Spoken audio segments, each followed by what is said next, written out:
تو آج ہم ایک ایسے موضوع پر بات کر رہے ہیں جو بظاہر بڑا خشک، بڑا ٹیکنیکل لگتا ہے، آئینی مشگافیاں۔ جی بالکل، یعنی پارلیمان میں قوانین کیسے بنتے ہیں۔ لیکن در حقیقت یہ کسی بھی جمہوری ملک کے اقتدار کی کشمکش کا اصل اکھاڑا ہے۔ ہمارے پاس پاکستان کے آئین سے کچھ اہم حصے ہیں اور ہم سمجھنا چاہتے ہیں کہ آخر ایک بل، ایک خیال، قانون کیسے بنتا ہے۔ اور یہ صرف ایک طریقہ کار نہیں ہے۔ دیکھیں، یہ اختیارات کے توازن کی کہانی ہے، قومی اسمبلی اور سینٹ کے درمیان ایک مسلسل رسہ کشی۔ آج کی گفتگو اسی پورے ڈھانچے کو سمجھنے میں مدد دے گی۔ ٹھیک ہے، تو آئیے اس گتھی کو سلجھاتے ہیں۔ سب سے پہلے ایک عام قانون، فرض کریں کوئی بڑا منصوبہ ہے، جیسے کوئی نیا ڈیم بنانا ہو۔ ہاں بالکل، قومی اسمبلی کہتی ہے کہ ملک میں ایک نیا ڈیم بنے گا، وہ بہت پرجوش ہیں، ملازمتیں، بجلی وغیرہ۔ بل قومی اسمبلی سے منظور ہو جاتا ہے۔ اب آگے کیا ہوگا؟ اب وہ بل اپنے سفر کے اگلے مرحلے میں داخل ہوگا، یعنی وہ سینٹ جائے گا۔ ایوان بالا۔ جی، ایوان بالا، جو صوبوں کی نمائندگی کرتا ہے۔ اب یہاں دو صورتیں ہو سکتی ہیں۔ پہلی اور سب سے آسان یہ کہ سینٹ بھی اس منصوبے پر متفق ہے اور بل کو ویسے کا ویسا ہی منظور کر لیتی ہے، بغیر کسی تبدیلی کے؟ جی، بغیر کسی تبدیلی کے۔ اس صورت میں سفر بہت سیدھا ہے۔ بل صدر مملکت کے پاس جائے گا، وہ دستخط کریں گے اور وہ قانون بن جائے گا۔ لیکن سیاست اتنی سیدھی کہاں ہوتی ہے؟ فرض کریں کہ سینٹ میں دوسرے صوبوں کے نمائندے کھڑے ہو کر کہتے ہیں، ایک منٹ، یہ ڈیم تو ہمارے علاقے کا پانی روک لے گا، ہمارے کسانوں کو نقصان پہنچے گا۔ بالکل، ہمیں یہ منظور نہیں، اور وہ بل کو مسترد کر دیتے ہیں۔ تو اب کیا ہوگا؟ کیا ڈیم کا منصوبہ وہیں کا وہیں ختم؟ نہیں، اور یہیں سے نظام کا اصل امتحان شروع ہوتا ہے۔ منصوبہ ختم نہیں ہوتا۔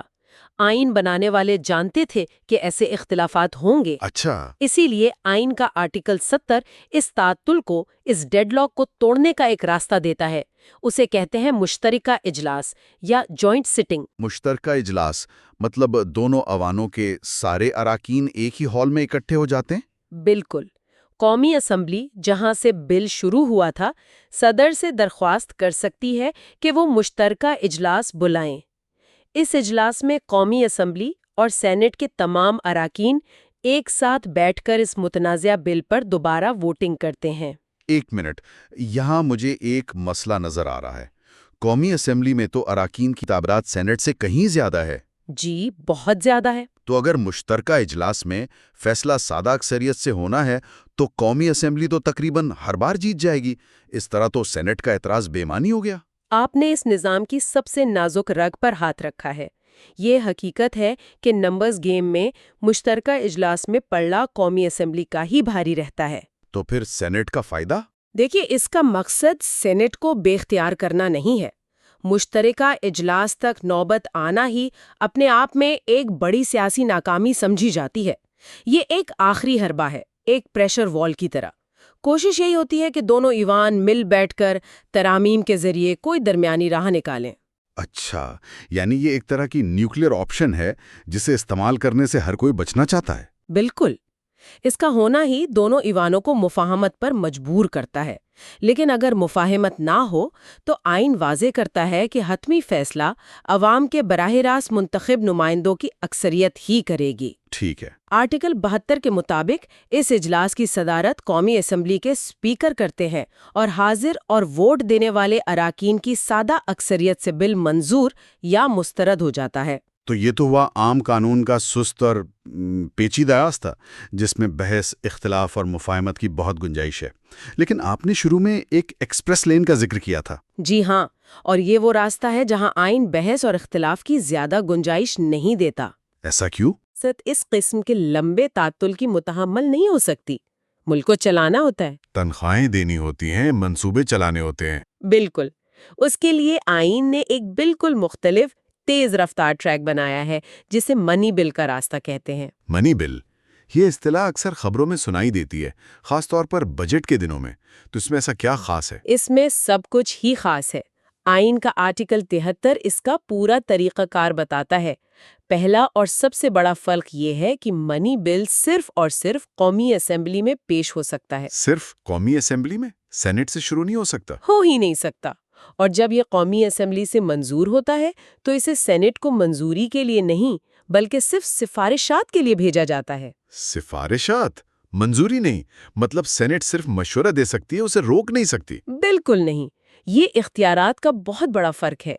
سینٹ کے پاس اس بل پر غور کرنے اور اپنی تجویز دینے کے لیے صرف 14 دن ہوتے ہیں۔ صرف 14 دن؟ جی، وہ اسے مسترد نہیں کر سکتی، نہ ہی اس میں کوئی ایسی ترمیم کر سکتی ہے جو قومی اسمبلی پر لازم ہو۔ 14 دن کے بعد چاہے سینٹ کچھ کہے یا نہ کہے، قومی اسمبلی اس بل کو صدر کو بھیج سکتی ہے۔ اور وہ سینٹ کی سفارشات کا کیا کریں گے؟ قومی اسمبلی کی مرضی ہے، چاہے تو کچھ سفارشات مان لے یا چاہے تو تمام سفارشات کو نظر انداز کر کے بل کو اپنی اصلی شکل میں ہی آگے بھیج دے۔ اگر ہم اسے بڑی تصویر میں دیکھیں تو یہ تو صدیوں پرانی جمہوری جدوجہد کی طرف اشارہ ہے۔ نمائندگی کے بغیر ٹیکس نہیں، نو ٹیکسیشن وداؤٹ ریپرزنٹیشن۔ آپ نے بالکل درست پکڑا۔ اس کے پیچھے منطق یہی ہے کہ ملک کے خزانے کو کنٹرول کرنے کا اختیار، جسے پاور آف دا پرس کہتے ہیں، صرف اس ایوان کے پاس ہو جو براہ راست عوام کے ووٹوں سے منتخب ہوا ہو۔ یعنی قومی اسمبلی؟ جی، سینٹ صوبوں کی نمائندگی کرتی ہے، لیکن قومی اسمبلی ان ٹیکس دہندگان کی نمائندگی کرتی ہے جن کے پیسے سے ملک چلتا ہے۔ ٹھیک ہے، یہ منطق تو سمجھ آتی ہے، لیکن منی بل کی اصطلاح خود ایک سیاسی بارودی سرنگ کی طرح لگتی ہے۔ کیا حکومت کسی بھی متنازع بل پر منی بل کا لیبل لگا کر اسے سینٹ سے بائی پاس نہیں کر سکتے؟ یہ ایک بہت اہم سوال ہے۔ آئین نے اس ممکنہ غلط استعمال کو روکنے کی کوشش کی ہے اور آرٹیکل 73 میں اس کی ایک بہت مخصوص فہرست دی ہے۔ اچھا، اس کی تعریف موجود ہے؟ جی بالکل، ہر وہ بل جس میں پیسے کا ذکر ہو وہ منی بل نہیں ہوتا۔ اس فہرست کے مطابق منی بل صرف وہ ہوگا جو پہلا کسی بھی ٹیکس کو لگانے، ختم کرنے یا بدلنے سے متعلق ہو۔ ٹھیک ہے۔ دوسرا، وفاقی حکومت کا قرض لینے یا کسی قرض کی ضمانت دینے سے متعلق ہو۔ تیسرا، وفاقی کنسالیڈیٹڈ فنڈ جو حکومت کا مرکزی خزانہ ہے اس سے رقم کے لین دین سے متعلق ہو۔ اور چوتھا، وفاقی یا صوبائی حکومتوں کے اکاؤنٹس کے آڈٹ سے متعلق ہو، بنیادی طور پر ٹیکس، قرض اور سرکاری خزانے کے معاملات۔ اور کیا چیز منی بل نہیں ہے؟ آئین اس بارے میں بھی کچھ کہتا ہے؟ جی، وہ بھی واضح کرتا ہے۔ مثلاً اگر کسی قانون کی خلاف ورزی پر کوئی جرمانہ عائد کیا جائے یا کسی لائسنس کی کوئی فیس ہو تو وہ منی بل نہیں ہوگا؟ نہیں ہوگا۔ اسی طرح اگر کوئی مقامی ادارہ جیسے کوئی میونسپل کمیٹی اپنے علاقے کے لیے کوئی ٹیکس لگائے تو وہ بھی منی بل کے زمرے میں نہیں آئے گا۔ یہ باریکیاں اہم ہیں تاکہ حکومت ہر معاملے کو مالیاتی رنگ دے کر سینٹ کو بے بس نہ کر دے۔ بالکل۔ لیکن پھر بھی اگر اختلاف پیدا ہو جائے، اگر سینٹ کہے کہ یہ بل منی بل نہیں ہے اور حکومت کہے کہ یہ ہے، تو اس جھگڑے کا ریفری کون ہوگا؟ فیصلہ کون کرے گا؟ یہاں آئین ایک بہت ہی قطعی اور طاقتور جواب دیتا ہے۔ ریفری قومی اسمبلی کا اسپیکر ہے۔ اسپیکر؟ جی، آرٹیکل 73 کہتا ہے کہ اگر یہ سوال اٹھے کہ کوئی بل منی بل ہے یا نہیں تو اس پر اسپیکر کا فیصلہ حتمی ہوگا۔ حتمی؟ مطلب اسے چیلنج نہیں کیا جا سکتا؟ نہ صرف چیلنج نہیں کیا جا سکتا بلکہ آئین کے الفاظ ہیں کہ اسپیکر کے فیصلے پر کسی بھی عدالت سمیت کہیں بھی سوال نہیں اٹھایا جائے گا۔ یعنی عدلیہ بھی اس میں مداخلت نہیں کر سکتی؟ نہیں کر سکتی۔ جب بھی کوئی منی بل صدر کو بھیجا جاتا ہے تو اس پر اسپیکر کا ایک سرٹیفکیٹ لگا ہوتا ہے کہ یہ ایک منی بل ہے۔ آئین کے مطابق یہ سرٹیفکیٹ ایک ناقابل تردید ثبوت ہے۔ یہ تو ایک شخص کے ہاتھ میں ناقابل یقین حد تک زیادہ اختیار ہے۔ یہ تو تقریباً غیر جمہوری لگتا ہے کہ ایک شخص کا فیصلہ عدالتی نظر ثانی سے بھی بالا تر ہو۔ بلا شبہ یہ بہت بڑا اختیار ہے اور کئی بار متنازع بھی رہا ہے۔ اس کے پیچھے آئینی منطق یہ ہے کہ مقننہ کے اندرونی معاملات کو عدالتوں میں گھسیٹنے سے بچایا جائے تاکہ قانون سازی کا عمل نہ رکے۔ لیکن اس کا انحصار تو پھر اسپیکر کے غیر جانبدار ہونے پر ہے۔ بالکل، اگر اسپیکر سیاسی دباؤ میں آ کر کسی عام بل کو منی بل قرار دے دے تو یہ آئینی اسکیم پر ایک بہت بڑا حملہ ہوگا۔ یہ اس نظام کی ایک بہت بڑی کمزوری ہے۔ تو اس کہانی میں ایک اور کردار بھی ہے۔ ایسا لگتا ہے کہ مالیاتی بلوں کے لیے صرف پارلیمان ہی نہیں، ایک اور دروازے سے بھی گزرنا پڑتا ہے، اور وہ ہے وفاقی حکومت کا دروازہ۔ آپ آرٹیکل 74 کی بات کر رہے ہیں۔ جی، یہ ایک اور اہم چیک اینڈ بیلنس ہے۔ وہ کیا ہے؟ اس کے مطابق کوئی بھی ایسا بل، چاہے وہ منی بل ہو یا کوئی عام بل، جس کے قانون بننے سے سرکاری خزانے پر بوجھ پڑے گا، یعنی اخراجات ہوں گے، جی، یا جو ملک کی کرنسی یا اسٹیٹ بینک کے معاملات پر اثر انداز ہو، اسے پارلیمان میں پیش کرنے سے پہلے وفاقی حکومت کی رضامندی یا سفارش ضروری ہے۔ اچھا، یعنی کوئی بھی رکن پارلیمنٹ اپنی مرضی سے کھڑے ہو کر یہ بل پیش نہیں کر سکتا کہ میرے حلقے میں یونیورسٹی بنانے کے لیے حکومت 5 ارب روپے مختص کرے۔ بالکل نہیں، اسے پہلے حکومت سے اجازت لینی ہوگی۔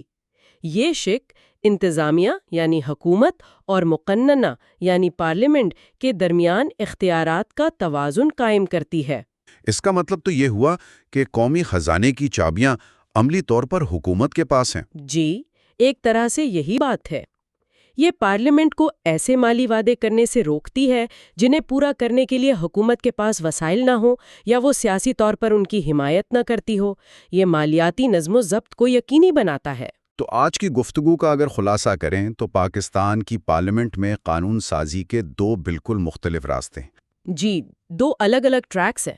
ایک عام بلوں کے راستے جو سست ہے، پیچیدہ ہے، مفاہمت پر مبنی ہے، جس میں دونوں ایوانوں کا تقریباً برابر کا کردار ہے، اور اختلاف کی صورت میں مشترکہ اجلاس کا ایک حل ہے جو بالادستی قومی اسمبلی کو دیتا ہے۔ اور دوسرا راستہ منی بلز کا ہے جو ایک خصوصی، تیز رفتار اور یک طرفہ راستہ ہے۔ بالکل، اس میں قومی اسمبلی کو واضح اور فیصلہ کن برتری حاصل ہے، جبکہ سینٹ کا کردار صرف مشاورتی نوعیت کا رہ جاتا ہے۔ اور اس ساری بحث سے جو سب سے بڑا نقطہ نکلتا ہے وہ یہ ہے کہ قانون سازی کا یہ عمل صرف ایک ضابطہ نہیں ہے، بلکہ یہ اس بات کی عکاسی کرتا ہے کہ اصل طاقت کہاں ہے۔ مالیات پر کنٹرول یعنی پاور آف دا پرس۔